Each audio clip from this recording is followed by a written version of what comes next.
पाराचिनार में अपर कुरम के अहम इलाके ज़ेड़ान को मिलाने वाली सड़क का मंसूबा सूबाई हुकूमत की नाअहली की नज़र हो गया। अपर कुरम में ज़ेड़ान सड़क मंसूबे का टेंडर मंजूर होने के बावजूद तामीराती काम ताहाल शुरू ना हो सका। अपर कुरम के मकामी अफराद का सूबाई हुकूमत की नाअहली का जिक्र करते हुए कहना था कि सड़क की खस्ता हाली के बायस इलाके की लाखों की आबादी को आमद रफ्त में मुश्किलात का सामना है। ठेकेदार को अदायगी ना होने के बायस तामीराती मंसूबे पर काम आर्जी तौर पर रोक दिया गया है।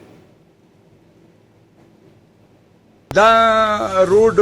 ډانګ دی واکول شو وړه بسکولو ته چی تسکولو ته ورسیږي الته یو بل نه پیژندي خور لوسه واپس خونو ته راځي غریبان خورونه سترګې ډاکي ویګونه ډاک ای پښتني چوک نشته اواز چوک نشته د کومالات سره بریو وړه مشمون تبو شو دلته څلور 15 سکولونه دي زیرونه د ټول مخلوق راځي وړه ورکی جلکې ټول قوم نه پښتنه وا کوي او بل دا روډ پته نه لګیږي چې د ټیکادار شته نشته پیسې میلو دي نه دي میلو پښتنه وکوي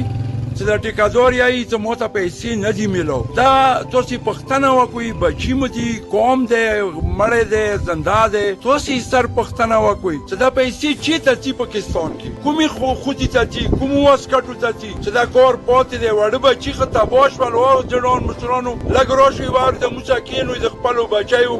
خور حالات وقت چوخی کا گوڑی وی چراغ بلوڑ شی تقریباً بچی خالکو بچی بچکائی ज़ेड़ान रोड जो है वो तकरीबन 3-4 साल हो गए जो मंजूर हुए है, लेकिन अभी तक फंड ना मिलने की वजह से ठेकेदार को काम आगे बढ़ाने के लिए मुश्किलात का सामना है। और यहाँ पर ये ज़ेड़ान रोड पर हज़ारों कबीले हज़ारों लोग आबाद है, सख्त मुश्किलात का सामना है। लेकिन जब भी फंडिंग का मसला होता है, फंडिंग के लिए जाते हैं ठेकेदार, तो वहाँ उसको यही बताया जाता है कि आप 15% दो और 15% के बाद आप बदले में आपको फंड रिलीज कर दूंगा।